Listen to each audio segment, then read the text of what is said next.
தெய்வம் நீ என்று உணர் யூடியூப் சேனல் உங்களை அன்புடன் வரவேற்கிறது.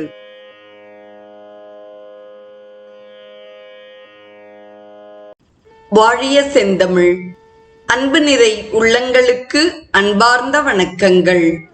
வாழ்ந்து காட்டிய வள்ளல்கள் வரிசையில் சுவாமி சிவானந்தரின் வாழ்க்கை வரலாற்றை தொடர்ந்து இன்று தொடங்கி சில நாட்களுக்கு சுவாமி சிவானந்தர் கூறும் பகவத்கீதையின் அரிய கருத்துக்களை நாம் தொடர்ந்து சிந்திப்போம்.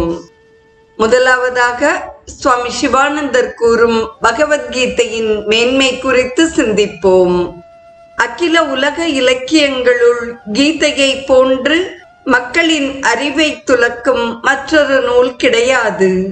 இந்து மதத்தின் அடிப்படை கொள்கைகளை விரிவாக விளக்குகிறது பகவத்கீதை.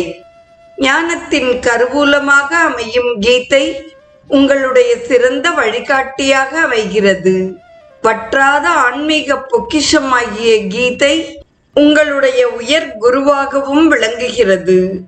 வேத உபநிடதங்களின் சாரமாக விளங்கும் கீதை உலக பொதுமறையாக விளங்குகிறது. எல்லா தரத்திலும் உள்ள மக்களுக்கும் எக்காலத்திலும் அது ஓர் பொது நூலாக அமைகிறது. யோகம், பக்தி, வேதாந்தம், கர்மம் ஆகியவற்றில் நடைமுறை போதனைகள் கொண்ட அற்புத நூலே கீதை. கீதையின் போதனைகள் அகில உலக மக்களுக்கும் பொருந்தும் வகையில் பரந்த நோக்குடையதாக அமைந்துள்ளது. எந்த ஒரு தனி இனத்திற்கோ சமய பிரிவினருக்கோ காலத்திற்கோ தேசத்திற்கோ சொந்தமானவை அல்ல அதன் போதனைகள். அகில உலகில் உள்ள அனைத்து மக்களுக்கும் உரியன கீதையின் அற்புத கருத்துக்கள். மேல்நாட்டு மக்கள் இந்தியாவை மிகவும் மதித்து போற்றுகிறார்கள் என்றால் அதற்கு காரணம் கீதையே ஆகும். லண்டன் மாநகரில் உள்ள மாபெரும் நூல் நிலையத்தை ஒரு தடவை மகாத்மா காந்திஜி பார்வையிட்டார். அந்த நூல் நிலைய அதிகாரியிடம் தங்கள் நூல் நிலையத்தில் மக்களால் அடிக்கடி வாங்கி படிக்கப்படும் ஆன்மீக நூல் எது என்று கேட்டார். அதுதான் கீதை என்று அந்த அதிகாரி பதில் சொன்னார். நீங்கள் ஒவ்வொருவரும் கீதையை கவனமாக படிக்க வேண்டும். உயரிய அமைதியையும் மரணமிலா பெருவாழ்வையும் நித்திய ஆனந்தத்தையும் நீங்கள் அடைவீர்கள் என்று கீதையின் மேன்மை குறித்து கூறுகிறார் நம் குருநாதர் சுவாமி சிவானந்தர். பகவத்கீதையின் கருத்துரை என்ற நூலுக்கு சுவாமி சிவானந்தர் எழுதியுள்ள முன்னுரையையும் நாம் சிந்திப்போம். பகவான் கண்ணன் பகர்ந்த பகவத்கீதை என்னும் ஒப்புயர்வற்ற நூல் உலக பொதுமறையாக விளங்குகிறது. திருக்குறளின் சிறந்த விளக்கமாக அமையும் கீதை மனிதனிடம் அமைந்துள்ள அறியாமை எனும் இருளை போக்கி அவனை பேரறிஞனாக்குகிறது. அழுக்காறு அவா வெகுளியால் தாக்குண்டு நிற்கும் மனிதன் மனத்துக்கண் மாசிலனாக உதவுகிறது கீதை. ஹஸ்தினாபுர மன்னன் திருத்தராஷ்டிரனுக்கு 100 மக்கள் இருந்தனர். அனைவரும் திருத்தராஷ்டிரனின் தம்பியின் மகனான பாண்டவர்களிடம் பகைமை பூண்டு நின்றனர். இளமையிலிருந்தே திருத்தராஷ்டிரனின் மக்களான கௌரவர்கள் பாண்டவர்களை வெறுத்து ஒதுக்கினர். கௌரவர்கள் கெட்டவர்கள், பாண்டவர்கள் நல்லவர்கள், பெருந்தன்மை உடையவர்கள். பாண்டவர்களை கொல்ல கௌரவர்கள் பெருமுயற்சி செய்தனர். அவை பலிக்காமல் போகவே ஏமாற்ற முயன்றனர். தகாத முறைகளால் பாண்டவர்களின் அரசை அபகரித்து அவர்களை காட்டுக்கு அனுப்பினர். பாண்டவர்கள் நல்லவர்கள் என்பதால் எல்லா சோதனைகளிலும் அவர்களே வெற்றி பெற்றனர். கடவுள் நல்லவர்கள் பக்கமே இருக்கிறார். சத்தியமேவ ஜெயத்தே என்ற உயரிய பிரமாணத்தையே நமது அரசும் கொண்டு செயலாற்றுகின்றது. உண்மையே உயர்வுறும். முடிவில் கடவுளே ஜெயிக்கிறார். வெகுகாலம் தீமை நீண்டு நிற்க முடியாது. இவ்வுயரிய கொள்கையை தெளிவாக தெரிவிக்கிறது மகாபாரதம். எல்லா உபாயங்களும் தோல்வியடையவே கௌரவர்களும் பாண்டவர்களும் தங்களுக்குள் போர் செய்ய சித்தமாயினர். போர் 18 நாட்கள் நடந்தது. கௌரவ சேனை மிகவும் பெரியதாக இருந்தது. பாண்டவ படை சிறியது. கௌரவ சேனையில் பல பெரும் போர் வீரர்கள் இருந்தனர். பாண்டவ படையில் அவ்வளவு அதிகம் போர் வீரர்கள் இல்லை. ஆனால் பாண்டவர்கள் பக்கம் தர்மம் இருந்தது. கடவுள் அவர்கள் பக்கம் இருந்தார். எனவே முடிவில் அவர்களே வெற்றி பெற்றனர். இதுவே கதையின் சுருக்கம். இப்பொழுது நாம் கீதையை நோக்கி செல்வோம் என்று முன்னுரையை நிறைவு செய்கிறார் நம் குருதேவர் சுவாமி சிவானந்தர். 18 அத்தியாயங்கள் கொண்ட பகவத்கீதையில் இன்று நாம் முதல் அத்தியாயத்தின் கருத்துரையை சிந்திப்போம். திருத்தராஷ்டிரன் நல்லொழுக்க தன்மைகளை பார்க்க மாட்டாமல் இருந்தான். தனது மக்கள் தவறான பாதையில் செல்கின்றனர் என்பதை அவன் தெரிந்திருந்தான். அரசு அவையில் உள்ள விவேகிகளும் அடிக்கடி கூறி வந்தனர். ஆனால் தனது 100 மக்களையும் திருத்த அரசன் மறுத்தான். ஏன்? அவன் தன் மக்களை அதிகம் நேசித்து வந்தான். அவர்கள் மீதுள்ள அவனது நேசம் கண்மூடித்தனமாக அமைந்தது. எனது புதல்வர்களும் பாண்டவர்களும் போர்க்களத்தில் ஒன்று கூடினர். பிறகு அவர்கள் என்ன செய்தனர் என்று கீதையின் முற்பகுதியில் அவன் சஞ்சயனை வினவுகிறான்.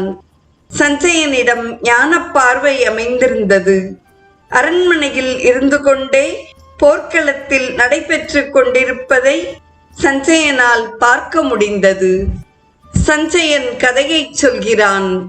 கௌரவர்களின் படைகளும் பாண்டவர்களின் படைகளும் போர் செய்ய தயாராக இருந்தன. போர் தொடங்குவதற்கான அறிவிப்பு விடுக்கப்பட்டது. பாண்டவர்களுள் ஒருவனான அர்ஜுனன் இரு பக்கத்து சேனைகளையும் நன்கு பார்வையிட வேண்டினான். அர்ஜுனனுடைய சாரதி பகவான் ஸ்ரீ கிருஷ்ணன். அவரை ஒரு அவதாரம் என கருதுகிறோம். இரு படைகளுக்கும் நடுவில் தேரை செலுத்தி நின்றார் கிருஷ்ண பகவான். தனது உறவினரையும் ஆசிரியர்களையும் இரு மருங்கிலும் அர்ஜுனன் கண்டான். அதுவே உண்மையாகும். அண்ணன் தம்பி மக்களிடையே உள்ள போர்தானே அது. அர்ஜுனன் தவறான கருணைக்கு ஆளானான். அந்த நேரத்தில் அவன் தர்மத்தையும் அதர்மத்தையும் பொருட்படுத்தவில்லை. போர் செய்ய அவன் மறுத்துவிட்டான். 6வது அறிவினால் மனிதன் மிருகங்களில் இருந்து பகுத்து அறியப்படுகிறான். அவனிடம் சிறப்பு கண் ஒன்று உள்ளது.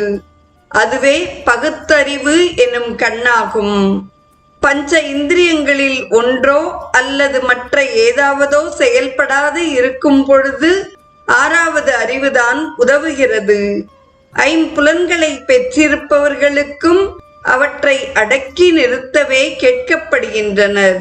அவற்றின் மூலம் பாயும் சக்தி அனைத்தும் 6வது அறிவை மிகவும் வலுவுடையதாக்குகிறது. மயக்கம் பகுத்தறிவு கண்ணை மறைக்கிறது. மயக்கம் பைத்தியத்தை போன்றது. குடி மயக்கத்தை போன்றது. அதன் பிரபாவத்தால் எதை செய்வது எதை செய்யாமல் விடுவது என எண்ணி நிற்கும் நிலை மனிதனுக்கு ஏற்படுகிறது. அர்ஜுனனும் அத்தகைய சூழ்நிலையில் மயக்கமுற்று நின்றான். ஏனெனில் இவர்கள் என்னை சார்ந்தவர்கள் என்று அர்ஜுனனும் திருத்தராஷ்டிரனை போல் எண்ணினான். மயக்கம் எப்பொழுதும் பற்றுதலுடன் தொடங்குகிறது. மயக்கத்தில் சிக்கிய அர்ஜுனன் கிருஷ்ணனை சாதாரண மனிதனாக கருதுகிறான். தனக்கு எல்லாம் தெரியும் என அவன் எண்ணுகிறான். போர் செய்ய மறுப்பதே சரி என அவன் கருதுகிறான். மயக்கம் என்பது பலவீனமே ஆகும். சோகம், ஏமாற்றம், மனச்சோர்வு, மயக்கம் இவையெல்லாம் உங்களை பலவீனர்கள் ஆக்குகின்றன. அதை பற்றி ஒரு கணம் நினைப்பீர்களே ஆனால் இந்த மனம் எத்தகைய சக்தி வாய்ந்தது என்பதை நீங்கள் உடனே புரிந்து கொள்வீர்கள். நீங்கள் உடல் அளவில் எவ்வளவு பலசாலிகளாக இருந்தாலும் மனச்சோர்வுக்கும் சோகத்திற்கும் மயக்கத்திற்கும் உட்பட்டால் உங்களின் பலம், புத்தி எல்லாம் உங்களை விட்டு அகன்றுவிடும். உடலிலும் மனத்திலும் உண்மையாகவே நீங்கள் சோர்வை காண்பீர்கள். அர்ஜுனனால் நிற்க முடியவில்லை. அவன் மனச்சோர்வுடன் உட்கார்ந்தான். இங்கே ஒரு பாடம் நடத்தப்படுகிறது. மயக்கத்துக்கு இரையாகி விடாதீர்கள். ஒரு பொழுதும் மனச்சோர்வு அடையாதீர்கள். எப்பொழுதும் மன உறுதியுடன் நில்லுங்கள். உங்களால் பற்பல அற்புதங்களை ஆக்க முடியும் என்று பகவத்கீதையின் முதல் அத்தியாயத்தின் கருத்துரையை நிறைவு செய்கிறார் நம் குருதேவர் சுவாமி சிவானந்தர். நாளைய நிகழ்வில் 2ஆம் அத்தியாயத்தின் கருத்துரையை நாம் தொடர்ந்து சிந்திப்போம். இன்றைய நிகழ்வை கேட்டு பயனுற்ற அத்துணை நல்ல உள்ளங்களுக்கும் நெஞ்சார்ந்த நன்றி. வாழிய செந்தமிழ், வாழ்க நற்றமிழர், வாழிய பாரத மணித்திருநாடு. தெய்வம் நீ என்று உணர் யூடியூப் சேனலை கேட்டு மகிழ்ந்த நீங்கள் உங்கள் நட்பு வட்டத்திற்கும் பகிர்ந்து தொடர்ந்து உங்களது நல்ல ஆதரவினை சப்ஸ்கிரைப் செய்து வழங்குமாறு அன்புடன் வேண்டுவது உங்கள் அன்பின் விசாலம்.